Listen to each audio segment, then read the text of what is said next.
అందరికీ నమస్కారం. ఈరోజు కథ అనగనగా తాతయ్య కథలు. హాయ్ ఫ్రెండ్స్, సెలవుల్లో ఫుల్గా ఎంజాయ్ చేస్తున్నారా? ఇంతకీ ఈ వారమంతా ఏం చేశారు? నేనైతే కథలు చెప్పడం నేర్చుకున్నాను.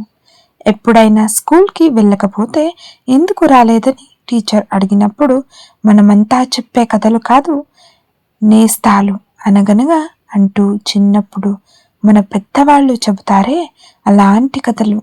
ఇప్పుడు స్కూల్ ఎలాగూ లేదు కదా, మరి చోటు కథలు ఎక్కడ నేర్చుకుంటున్నాడు అని ఆలోచిస్తున్నారు కదూ.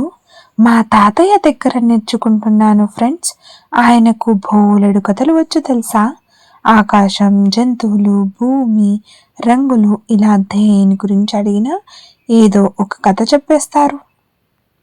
అవి వింటే ఎంత బాగుంటాయో. వింటుంటే ఆకాశంలో విహరిస్తున్నట్లు, జంతువులతో మాట్లాడుతున్నట్లు అనిపిస్తుంది. స్కూల్కి వెళ్ళాక నా స్నేహితులకు చెబుదామని తాతయ్య చెప్పే కథల్ని వినటమే కాదు, మర్చిపోకుండా ఉండటానికి బుక్లో కూడా రాసుకుంటున్నాను. నాకైతే చందమామ గురించి చెప్పిన కథలు ఎంత నచ్చాయో, మళ్ళీ మళ్ళీ చదువుకుంటున్నాను తెలుసా.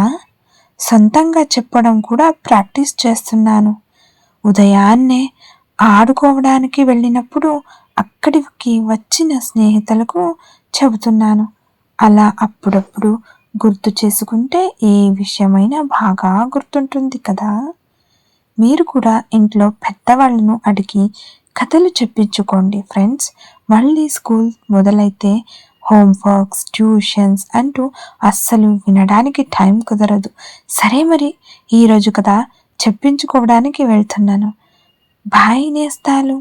ఈ కథ మీకు నచ్చినట్లయితే ప్లీజ్ లైక్ చేసి, షేర్ చేసి, సబ్స్క్రైబ్ చేసుకోండి. ఈ వీడియో నచ్చితే ఫాలో చేయండి.